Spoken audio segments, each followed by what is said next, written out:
Ladies and gentlemen, thank you for your attention to Ukraine and for supporting our people and our country. And let me praise Slovenia today. It's hosting the NATO Parliamentary Assembly now. Slovenia has supported us from the start of this war, like other free nations, and we value that. Robert, Mr. Prime Minister, thank you for your personal engagement.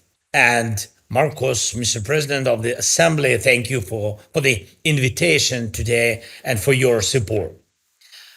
First, a frontline update.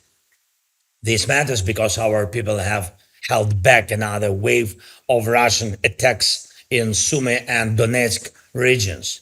And that shows, again, Russia cannot achieve its goals when our unity generates enough support.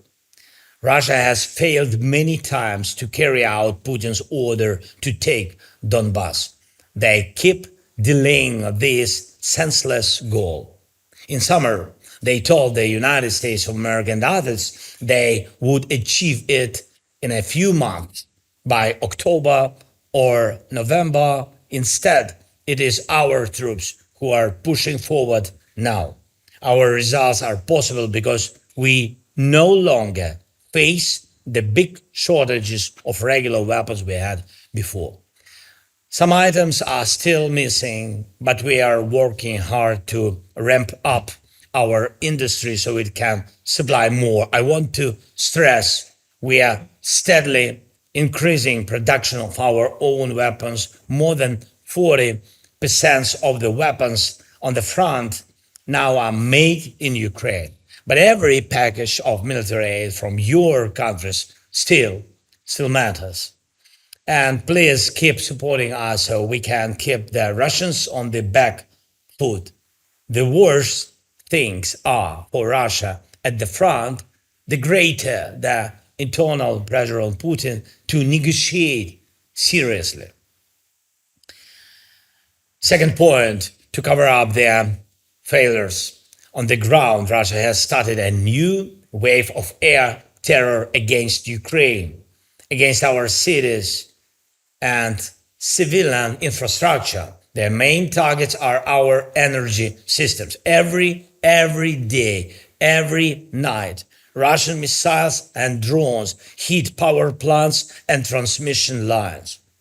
And this is a brutal attack on normal life, and it is dangerous. To defend against it, we need systems and missiles, air defense systems. We cannot fully produce it in Ukraine. Yes, we have started making interceptor drones to stop Shaheeds, and we have mobile strike groups and aircraft. But Russian strikes are mixed and use many cruise and ballistic missiles. So that systems like Patriot, NASAMS, SAMP-T, and others are absolutely vital. We are talking to everyone who can help with air defense systems and with missiles. Before winter, Putin hopes to use this terror to break our resistance. We must not let that happen. So I urge you to advocate in your parliaments and governments for stronger air defenses and the missiles we need. And the decisions are needed in the coming weeks on both systems and missiles. Russia must learn it cannot terrorize any country with impunity. Yesterday, I spoke with President Trump for the second time in 2 days. We went through details: air defense, Patriot systems, Tomahawks, the energy equipment we need, and the need to stop partners buying Russian oil. Even if Hungarian guys claim it helps their election chances, in the long run, it undermines their country's security and Europe's. For Putin, every billion matters. You cannot be part of the free world and at the same time fund those who want to destroy it.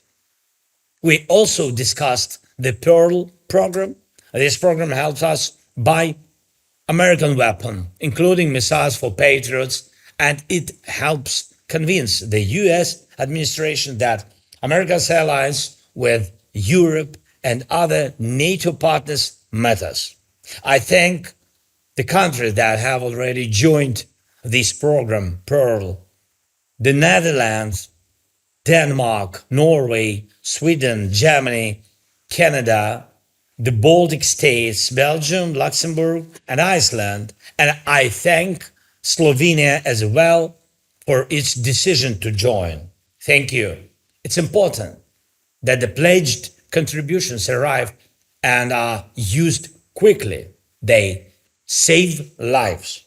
Some funds have not come yet, and we hope other allies will join the Pearl program. It will help.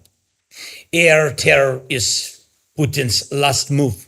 We must stop it, deny him victories on the ground and in the sky, then real diplomacy becomes possible. There are delegations from almost 50 countries here, from Europe, the whole alliance, the Middle East, and other regions. This matters. We now see that the war in the Middle East is finally ending after so many victims. There is a real chance for peace. It was difficult, but it's happening. Russia's war in Europe remains the biggest source of global instability, and it depends on all of you whether this war will end too. Putin can be forced into peace, just like any other terrorist. Even Hamas is now preparing to release hostages. If that is possible, then Putin can also be forced to restore peace. One more thing.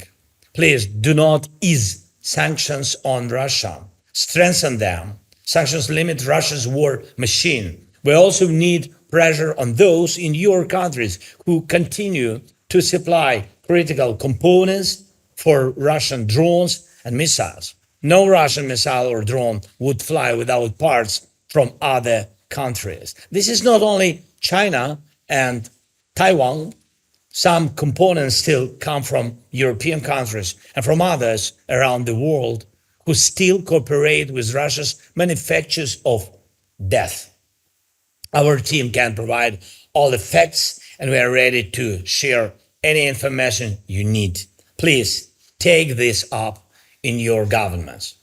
By stopping Russia now, you are not only helping us protect our lives, you are helping yourselves, and you spare your leaders from having to do what I do: appeal to the world for help if Russian drones, missiles, and soldiers become a threat to you. Russia must lose.